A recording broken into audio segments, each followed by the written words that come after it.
Om Swastiastu, Assalamualaikum, salam sejahtera bagi kita semua. Kami dari SGDB 1 akan mempresentasikan hasil diskusi SGD kami yang berjudul Acute Mastoiditis. Berikut ini nama dari anggota-anggota SGD kami.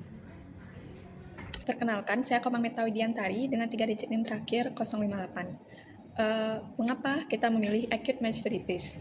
Nah, sebelum itu, kita harus tahu bahwa acute mastoiditis adalah infeksi bakteri serius pada sel udara tulang mastoid di belakang telinga. Biasanya muncul sebagai komplikasi dari acute otitis media. Walaupun kasusnya menurun sejak penggunaan antibiotik, penyakit ini tetap penting karena bisa menyebabkan komplikasi berat seperti abses subperiosteal, meningitis, dan trombosis sinus lateral. Beberapa faktor risiko acute mastoiditis antara lain meningkatnya resistensi antibiotik, virulensi bakteri seperti Fusobacterium necroporum, Pseudomonas aeruginosa, dan Streptococcus pyogen, serta penggunaan antibiotik yang tidak tepat. Secara patofisiologi, sumbatan pada Aditus ad antrum menghambat drainase dari telinga tengah ke mastoid, menyebabkan penumpukan nanah dan peradangan yang bisa menyebar ke sekitar telinga. Penyakit ini paling sering menyerang anak di bawah 2 tahun dengan median usia sekitar 1 tahun. Meskipun angka kejadiannya menurun berkat antibiotik dan imunisasi, akhir-akhir ini kasusnya kembali meningkat setelah pandemi COVID-19. Mungkin karena gangguan imun dan program imunisasi. Oleh karena itu, pengetahuan mengenai diagnosis dini dan pengelolaan yang tepat sangat penting untuk mencegah komplikasi dari acute mastoiditis dan menurunkan angka kesakitan serta kematian, terutama pada anak-anak. Maka dari itu, makalah ini dibuat untuk mewadahi hal tersebut. Berikut rumusan masalah dari penulisan. Berikut tujuan penulisan. Berikut manfaat penulisan. Perkenalkan, saya Rina Nadira dengan 3 digit NIM terakhir 002. Jadi, akut mastoiditis adalah infeksi akut yang terjadi pada sel-sel tulang mastoid yang terletak di belakang telinga, di mana ini biasanya merupakan komplikasi dari otitis media akut yang tidak tertangani dengan baik. Infeksi ini menyebabkan terjadinya peradangan pada mukosa sel mastoid yang terdapat udara di dalamnya karena struktur anatominya yang berongga, di mana ini dapat berlanjut menjadi destruksi tulang dan membentuk abses di dalam tulang mastoid. Secara klinis, akut mastoiditis ini ditandai dengan rasa nyeri di daerah belakang telinga, kemudian terdapat pembengkakan dan kemerahan di atas dari prosesus mastoideus, serta terdapat penonjolan daun telinga ke arah luar dan ke arah depan. Kondisi ini tergolong serius karena dapat menyebar ke struktur sekitarnya, seperti dapat menyebabkan abses subperiosteal, trombosis sinus sigmoid, atau bahkan meningitis. Oleh karena hal tersebut, akut mastoiditis ini memerlukan diagnosis dan penanganan yang cepat, termasuk terapi antibiotik agresif, dan dalam kasus tertentu, tindakan pembedahan seperti mastoidektomi dapat dipertimbangkan untuk dapat membantu perbaikan dari kondisi pasien. Perkenalkan, nama saya Tatiana Kelana Fasidebuta dengan 3 digit NIM terakhir 170. Di sini saya akan menjelaskan mengenai epidemiologi dan faktor risiko dari acute mastoiditis. Yang pertama, epidemiologi, di mana mayoritas pasien acute mastoiditis berusia kurang dari 2 tahun dengan rata-rata usia 12 bulan. Sekitar 20% kasus otitis media akut mengalami komplikasi acute mastoiditis pada era pra-antibiotik. Sebelum era antibiotik, sekitar 5-10% anak mengalami acute mastoiditis koalesen dengan angka mortalitas 2 per 100.000 populasi. Dengan munculnya antibiotik, mastoidektomi, dan PCV7, insiden menurun drastis dengan angka mortalitas kurang dari 0,01 per 100.000 populasi. Dalam periode pasca pandemi, insiden acute mastoiditis meningkat secara signifikan dari 31 kasus menjadi 105 kasus antara periode pra-pandemi dan pasca pandemi. Selanjutnya adalah faktor risiko acute mastoiditis. Yang pertama, usia kurang dari 2 tahun karena sistem imun yang masih imatur dan anatomi tulang temporal dan kanal telinga yang lebih pendek dan sempit.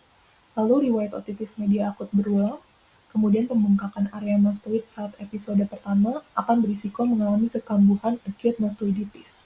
Kemudian tindakan mastoidektomi pada episode pertama juga teridentifikasi sebagai faktor risiko signifikan untuk kekambuhan dari acute mastoiditis. Acute mastoiditis merupakan bentuk komplikasi dari otitis media akut, di mana otitis media akut ini sendirinya disebabkan oleh infeksi bakteri seperti Streptococcus pneumoniae, dan Staphylococcus aureus. Tapi acute mastoiditis ini juga bisa disebabkan oleh bakteri lain, contohnya Streptococcus pyogenes, Pseudomonas aeruginosa, dan Haemophilus influenzae, dan lainnya. Studi Schinner itu dia ada melaporkan bahwa sejak awal dari 2020, penyebab acute mastoiditis paling banyak itu merupakan Streptococcus pyogenes. Patogenesis akut mastoiditis itu dimulai dari penyebaran infeksi telinga tengah ke sel udara mastoid melalui aditus atrantrum yang tersebar oleh edema ataupun jaringan granulasi. Nah, sumatan ini itu biasanya menghambat drainase sekret hingga menimbulkan tekanan dan juga inflamasi di mastoid, yang kemudian itu bisa berkembang menjadi osteitis ataupun destruksi tulang. Nah, kemudian ada juga aktivasi osteoklas oleh sitokin seperti IL-1 ataupun TNF-alpha yang memperburuk kerusakan tulang hingga terbentuklah abses subperiosteal dan kemungkinan penyebaran ke struktur intrakranial. Kemudian di sini juga anak-anak di bawah 2 tahun itu lebih rentan karena anatomi mastoid dan imunitas yang belum matang. Baik, perkenalkan nama saya Christopher Vincentius Sanjaya dengan 3 digit NIM terakhir 086. Di sini saya akan menjelaskan manifestasi klinis dari mastoiditis akut.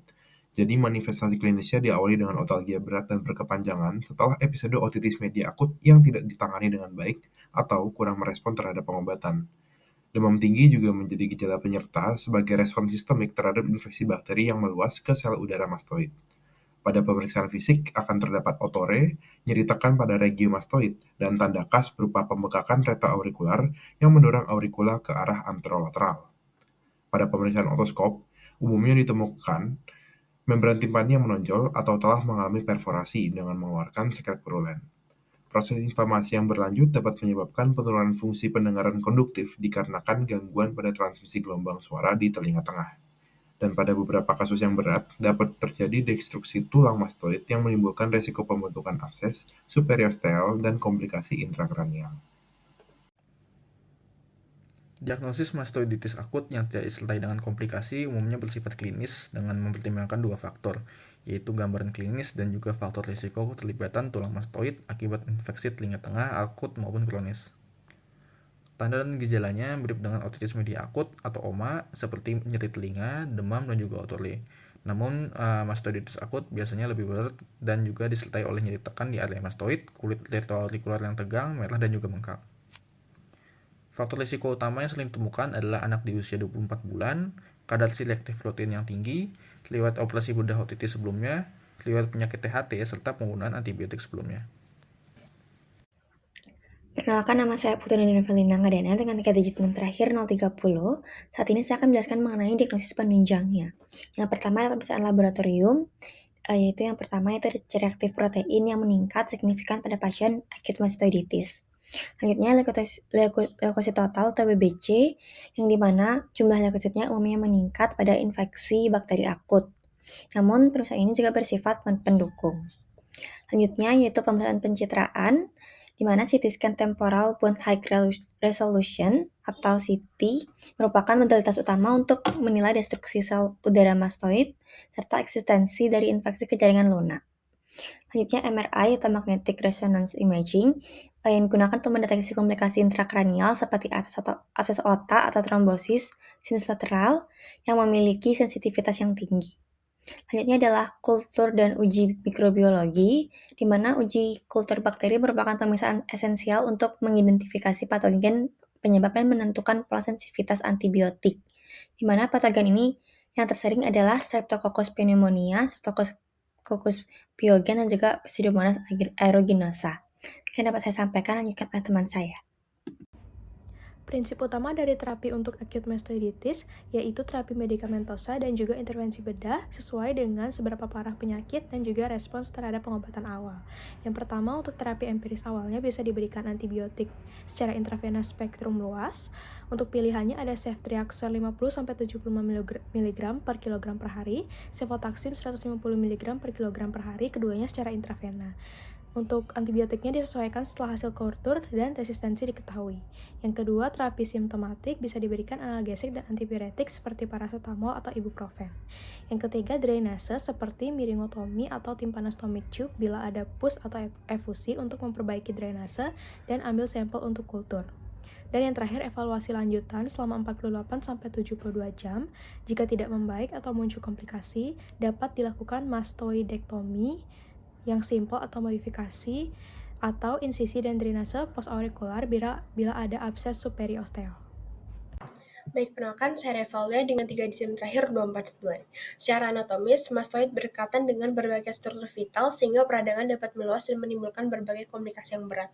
Yang pertama, komplikasi ekstrakranial meliputi abses superiosteal atau abses di sekitar tulang mastoid, yang dimana ini terjadi 6-23% kasus dan dapat berupa abses epidural atau subdural, abses otak lobus temporal atau cerebellum, serta trombosis sinus vena yang meskipun jarang tetapi dapat mengancam jiwa. Untuk manifestasi klinis komplikasi intrakranial mencakup kejang, kekakuan kuduk, nyeri kepala hebat, dan perubahan status mental. Yang kedua, bisa terjadi kelumpuhan saraf fasialis akibat kompresi atau inflamasi. Selanjutnya ada labyrinitis supuratif yang menimbulkan vertigo dan tinnitus. Selanjutnya petrositis atau osteomyelitis tulang temporal yang dimana dapat berkembang menjadi sindrom Grandinigo, yaitu nyeri retroorbital, otore, dan kelumpuhan saraf abducens. Serta yang terakhir ada abses besok di sekitar otot sternocleidomastoideus. Untuk dari sisi prognosis, sebagian besar kasus mastoiditis akut tanpa komplikasi memiliki hasil yang baik dengan perawatan yang memadai seperti terapi konservatif menggunakan antibiotik, steroid, dan tindakan miringoktomi. Sebagian besar pasien menunjukkan perbaikan gejala tanpa perlu dilakukan mastidektomi. Tetapi pemantauan klinis yang ketat tetap penting, terutama dalam 48 jam pertama. Bila kondisi pasien tidak menunjukkan perbaikan atau justru memburuk, maka tindakan bedah mastoidektomi menjadi indikasi untuk mencegah progresi infeksi dan komplikasi lebih lanjut.